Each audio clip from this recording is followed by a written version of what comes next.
কারখানার শ্রমিক যিনি আজকে ৮-৯ হাজার টাকা মজুরি পান। আজকে আমাদের এখানে উপস্থিত হওয়ার জন্য আপনাদের সকলকে শুভেচ্ছা জানাচ্ছি। আমরা আজকে আমাদের দেশের যারা প্রধান কারিগর, অর্থাৎ দেশকে যারা গড়ে তুলছেন, যারা সমাজের অধিকাংশ মানুষ, শ্রমের সাথে যুক্ত যে মানুষরা আছেন, এই মানুষদের জীবনকে দুর্বিষহ করার জন্যে আমাদের দেশের কেন্দ্রীয় সরকার গত এপ্রিল মাস থেকে আমাদের দেশে শ্রম কোডকে কার্যকরী রূপ দিয়েছে এবং পরবর্তী সময়ে মে মাসের ৮ তারিখ থেকে এই কোডের উপর কোডকে বাস্তবায়িত করার লক্ষ্যে বিভিন্ন রুলস তারা প্রণয়ন করে তা কার্যকর করা শুরু করেছে। ভারতবর্ষের শ্রমজীবী মানুষ কেন্দ্রের সরকারের শ্রমিক মারা এই যে শ্রম কোড, যার মধ্য দিয়ে আমাদের দেশে যারাই শ্রমের সাথে যুক্ত আছেন তাদের সকলের কাজের ঘন্টা আগে সর্বোচ্চ ৮ ঘন্টা যেটা ছিল সেটাকে বাড়িয়ে ১০-১২ ঘন্টা করার জন্যে আইনে সেই সুযোগ করে দেওয়া হয়েছে। তার পাশাপাশি শ্রমিকদের ন্যূনতম মজুরি বাড়াবার জন্যে আমাদের দেশের সুপ্রিম কোর্ট বিভিন্ন সময়ে তারা শ্রমজীবী মানুষের স্বার্থে যে রায় দিয়েছে, একটা রেপটাকস ম্যানেজমেন্টের বিরুদ্ধে সেখানকার রেপটাকস ওষুধ কোম্পানির শ্রমিক কর্মচারীরা একটা মামলা করেছিলেন এবং এই মামলার ভিত্তিতে সুপ্রিম কোর্ট রায় দিয়ে বলেছে যে একজন শ্রমিক পরিবারের 2 জন অ্যাডাল্ট এবং 2 জন মাইনর, এই হিসেবে যদি আমরা একটা পরিবার ইউনিট ধরি, তাহলে সেই ইউনিটের ন্যূনতম তার খাবার, তার বস্ত্র, তার বাসস্থান, তার ন্যূনতম শিক্ষার ব্যবস্থা, স্বাস্থ্যের ব্যবস্থা, এগুলোর জন্য যে টাকা দরকার সেটা বর্তমানে হিসেব করে দেখা যাচ্ছে যে এটা ২৬,০০০ টাকা এখন হচ্ছে। আমরা শ্রমজীবী মানুষ এ টাকা দাবি করেছিলাম কেন্দ্রের সরকারের কাছে, কিন্তু কেন্দ্রের সরকার ফ্লোর লেভেল মিনিমাম ওয়েজ বলে ১৭৮ টাকা দৈনিক হিসেবে এই ৫,০০০ টাকার নিচে ৪,৭০০ বা ৮০০ টাকার মতো হবে, এটা ইনটু করলেই হয়ে যাবে। তো এটা তারা ফ্লোর লেভেল মিনিমাম ওয়েজ রেখেছে।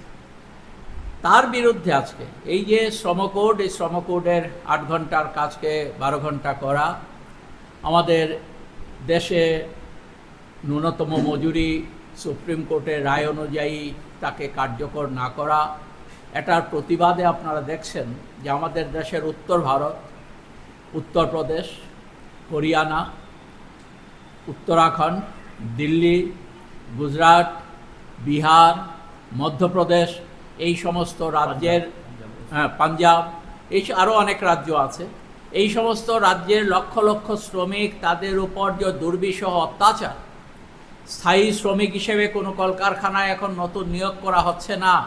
মোদির এই শ্রমকোড কার্যকর করার পর মালিক শ্রেণী আরও বেশি সুবিধা নিচ্ছে।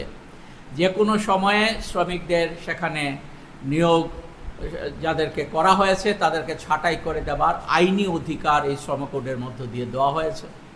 এবং এর ফলে আমরা যেটা দেখছি যে এই শ্রমিকরা, ধরুন উত্তর ভারতের একটা বড় কারখানার শ্রমিক যিনি আজকে ৮-৯ হাজার টাকা মজুরি পান, গত কিছুদিন আগে দেখা গেছে একটা হিসেবে তাদের বাড়িঘর ভাড়ার জন্যে ন্যূনতম তাদের ৩ থেকে ৪ হাজার টাকা খরচা হয়। গ্যাসের জন্য ১,০০০ টাকা খরচা হতো, কিন্তু মার্কিন যুক্তরাষ্ট্রের সাথে ইরানের যে সংঘাত, এই সংঘাতের ফলে ১,০০০ টাকার গ্যাস কোথাও কোথাও ৩-৪ হাজার টাকা হয়ে গেছে। এবং এর ফলে আমরা দেখলাম যে শ্রমিকরা তাদের ৮,০০০ টাকা যদি গ্যাস আর বাড়ি ভাড়াতে খরচা হয়ে যায় ১০,০০০ টাকা পেলে পর, তাহলে তিনি খাবেন কি?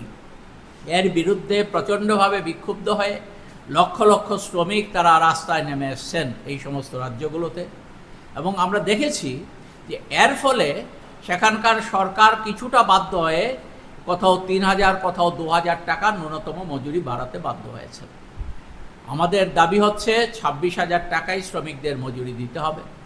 এবং এরই প্রতিবাদে আগামী অক্টোবর মাসের দিকে সর্বভারতীয় স্তরে শ্রমিক, কৃষক, খ্যাতমজুর জমায়েত সংগঠিত হবে দিল্লির সেখানে রামলীলা ময়দানে। এবং তার আগে ভারতবর্ষের বিভিন্ন রাজ্যে শ্রমিক জমায়েত সংগঠিত হবে শ্রমকোডের বিরুদ্ধে, শ্রমজীবী মানুষের এই মুহূর্তের আশু জরুরি দাবির ভিত্তিতে। আমাদের ত্রিপুরা রাজ্যে আমরা সিদ্ধান্ত গ্রহণ করেছি আমাদের সর্বশেষ ওয়ার্কিং কমিটির সভায় আগামী আগস্ট মাসে আমাদের রাজ্যের সরকারের উপর চাপ সৃষ্টি করার জন্যে হাজার হাজার শ্রমজীবী মানুষের জমায়েত আমরা আগস্ট মাসে করতে চলেছি আগরতলায়।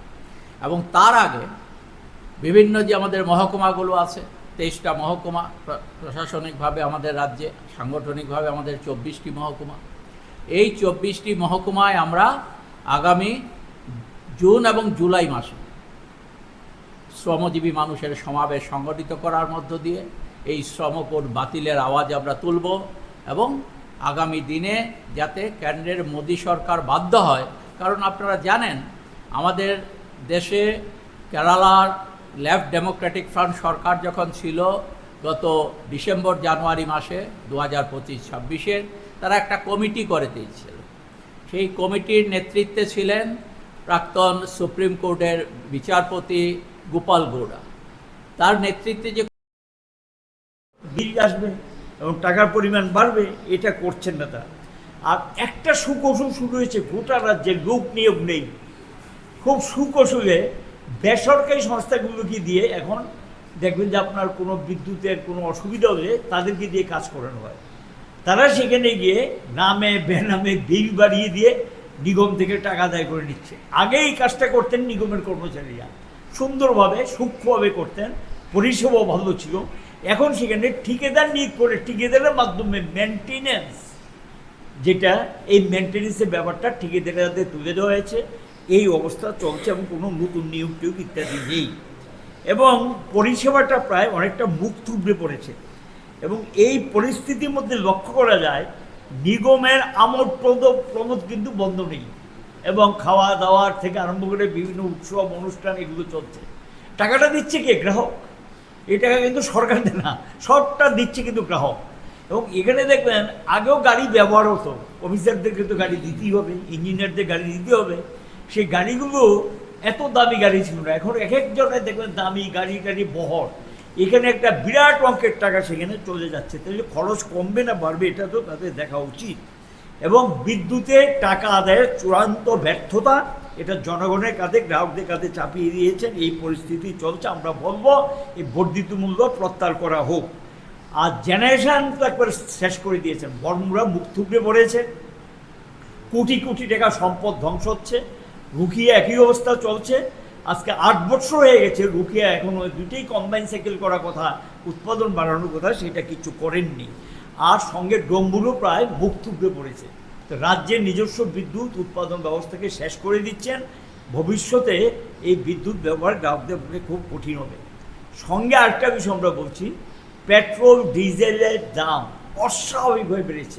পরিবহন ক্ষেত্র রুগ্ন অবস্থায় পড়েছে এবং গ্যাসের দামও বেরিয়েছে এবং যার ফলে অটো এবং ছোট গাড়ির চালক যারা, তারা নানাভাবে সেখানে অসুবিধার সম্মুখীন হচ্ছেন। আর বাড়িঘরে যারা রান্না টান্নার কাজেও ব্যবহৃত হয়, সেই গ্যাসের ক্ষেত্রেও একটা ভালো সমস্যা সেখানে দেখা দিয়েছে। আমরা বলবো যে এই মূল্য বৃদ্ধি আটকানো হোক এবং সরকার বড়লোকদের যে ভর্তুকি দিচ্ছে সেটা না দিয়ে, এখন যেহেতু এখানে ভারত সরকারের ভূমিকার জন্যই এখন সেই তেল আমদানি এবং গ্যাস আমদানির ক্ষেত্রে একটা সমস্যা তৈরি হয়েছে। আমাদের বিদেশ নীতির ক্ষেত্রে কিছু ভুল ত্রুটি আছে, কেন্দ্রীয় সরকার সেখানে সেই নীতিতে সারেন্ডার করছে, তার ফল ভোগ করতে হচ্ছে ভারতবর্ষের আমজনতাকে। এবং ডিজেল পেট্রোল গ্যাসের দাম অস্বাভাবিক মূল্য বৃদ্ধি মানুষের উপরে, আমজনতার উপরে মারাত্মক চাপ পড়েছে এবং এটা পরিস্থিতিকে আরও দুর্বিষহ। জিনিসপত্রের দাম, প্রত্যেকের জীবনের স্বপ্ন থাকে পড়াশোনা শেষ করে কর্মজীবনে প্রতিষ্ঠা পাবার। এই দিক দিয়ে আমি সফল শুধুমাত্র একটি কারণে, সেটা হলো আমার কলেজ টিপস, যেখান থেকে গ্র্যাজুয়েশন কমপ্লিট করে উচ্চতর শিক্ষা নিয়ে আজ আমি সফলভাবে প্রতিষ্ঠিত। টিপসে পড়াশোনা ছাড়াও নিজেদের কেরিয়ারে কিভাবে অনেক বেশি মাত্রায় সুযোগ পাওয়া যায় তার সবকিছুই হাতে কলমে শেখানো হয়।